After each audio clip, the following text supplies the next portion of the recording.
in the ancient province of Romara, where the sun rose over marble temples and set behind rugged tribal hills, there lived a young warrior who would one day reshape the destiny of a broken nation. His name was Valerius Draken, and though he did not yet know it, his life was about to become a story whispered for centuries. Valerius was born into the Draconi tribe, a proud and stubborn people living beyond the fringes of the emperor's reach.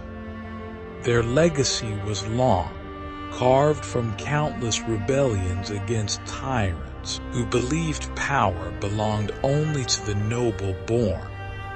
The Draconi disagreed.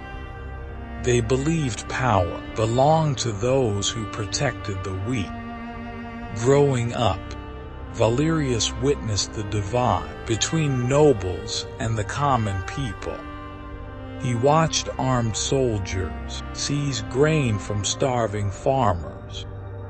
He saw shopkeepers bow low even when they were treated like dirt. He saw families punished simply because they were too poor to pay rising taxes. These images did not harden Valerius, they fueled him. As a child, he stepped between a soldier and a defenseless old man. As a teenager, he trained relentlessly, mastering the twin Draconi blades that symbolized both protection and sacrifice. As a young adult, his bravery and kindness were known far beyond his tribe. Villagers whispered his name with hope. Nobles spoke his name with irritation. And in the capital, the emperor heard it with fear. For years, Emperor Severinus ruled Romara with cruelty. But when he died, many believed their suffering would end. Instead, it worsened. His son, Caeso Severinus, became the new emperor. Younger, sharper, more ambitious, and far crueler. Caeso was not satisfied with obedience. He wanted worship. He demanded praise.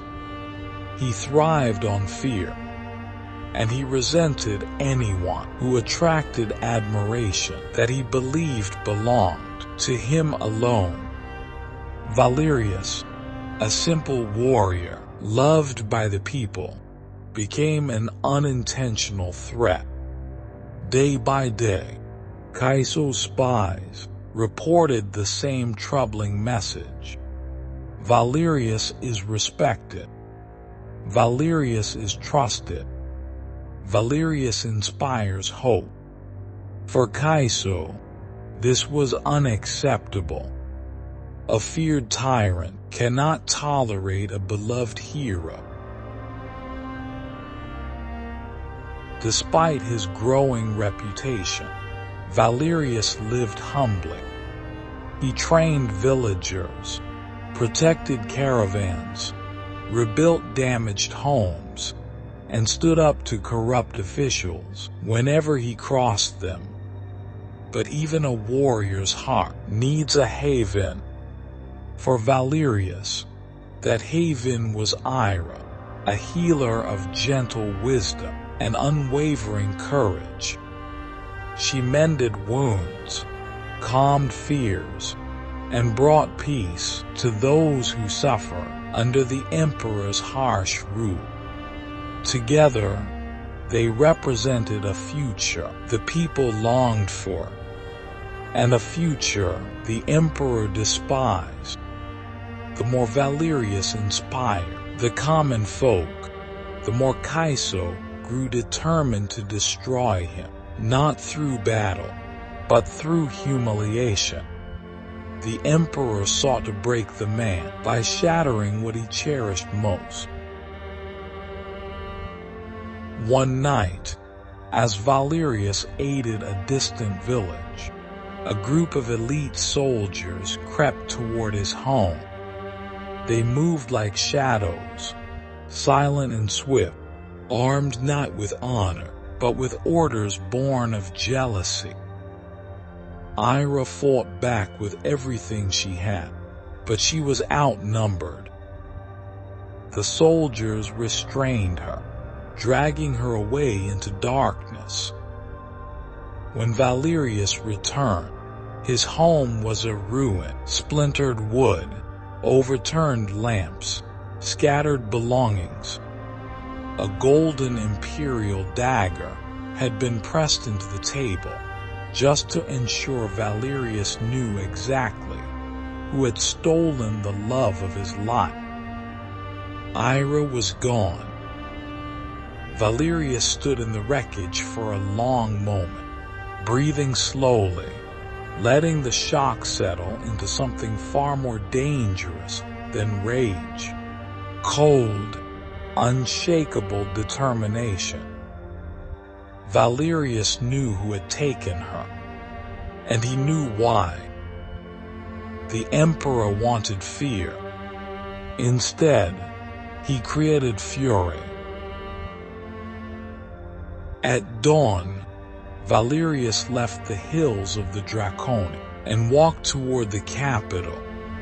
His steps were calm, purposeful, unhurried, yet every villager who saw him knew something monumental was beginning.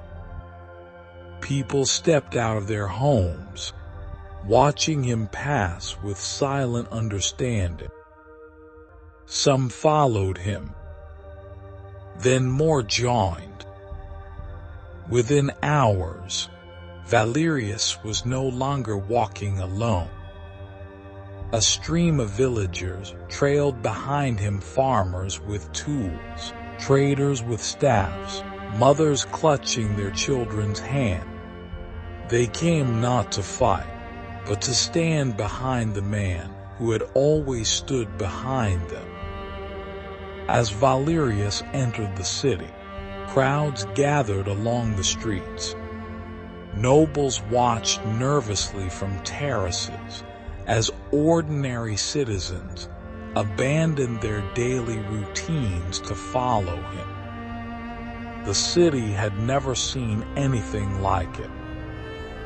Not an army, not a rebellion, but a tide of hope. Even the emperor's own soldiers hesitated, feeling their loyalty waver as Valerius passed. Emperor Kaiso stood atop the grand arena, fuming as he watched the crowds. He wanted Valerius broken, not celebrated.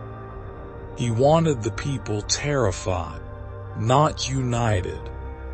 So, he ordered an event. The gates of the arena were thrown open, and Valerius stepped inside. High above, Ira was brought out in chains. Though weary and weak, she lifted her chin, her eyes filled with defiance rather than fear.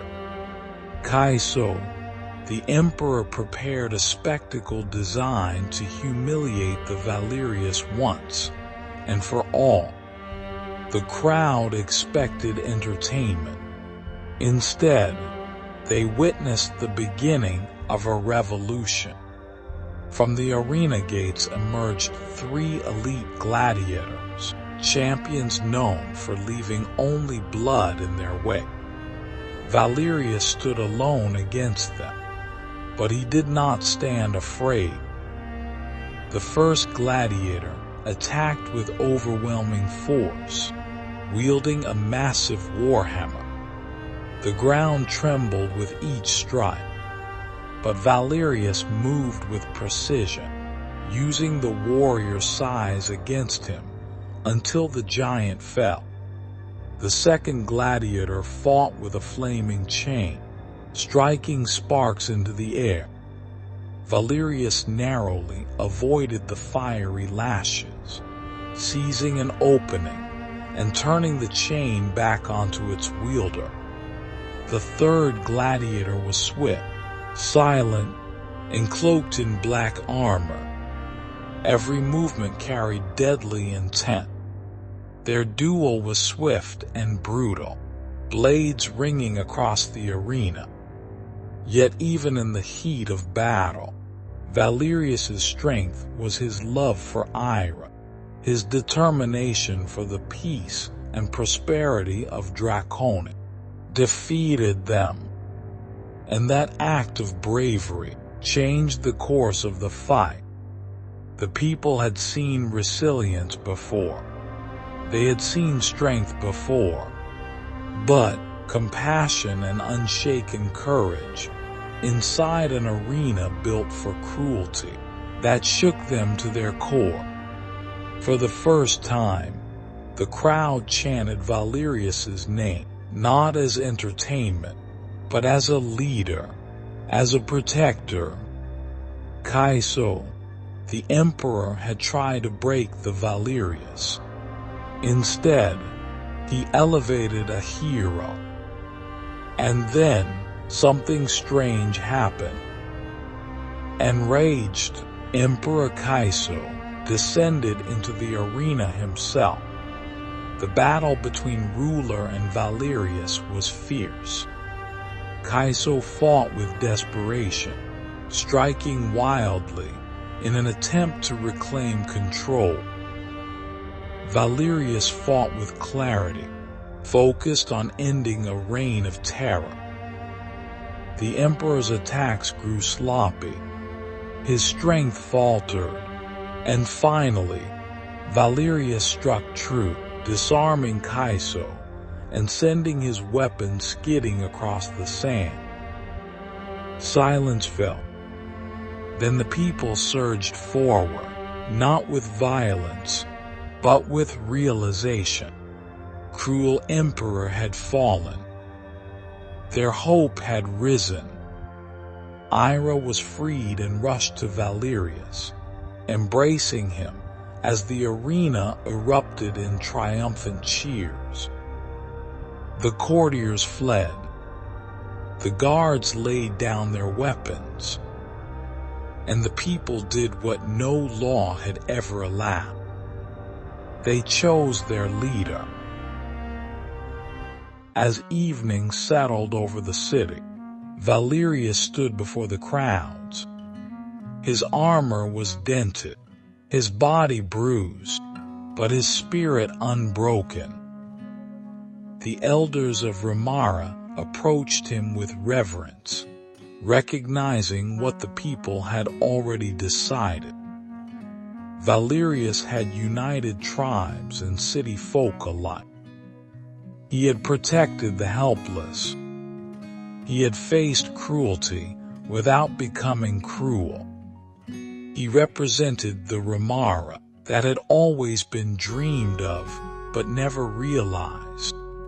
With Ira at his side and the cheers of thousands echoing into the night, Valerius accepted the burden of leadership, not as a ruler above the people, but as a servant among them.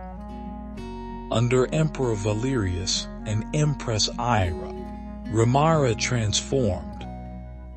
The arenas became places of fair competition, not death. Taxes were rebalanced to regain the prosperity. Schools were established so every child could learn.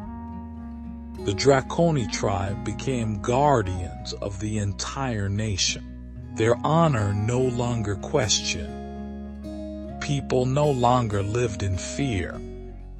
They lived with purpose. Valerius toured every province, listening, helping, rebuilding. He never placed himself above others. He walked among them, ate with them, worked beside them. In time, Ramara became a beacon, a land defined not by bloodline or birthright, but by unity, courage, and compassion. Many generations later, storytellers would speak of Valerius Draken not as a conqueror, but as a protector, not as a man who sought power, but as a man who accepted responsibility when no one else dared to.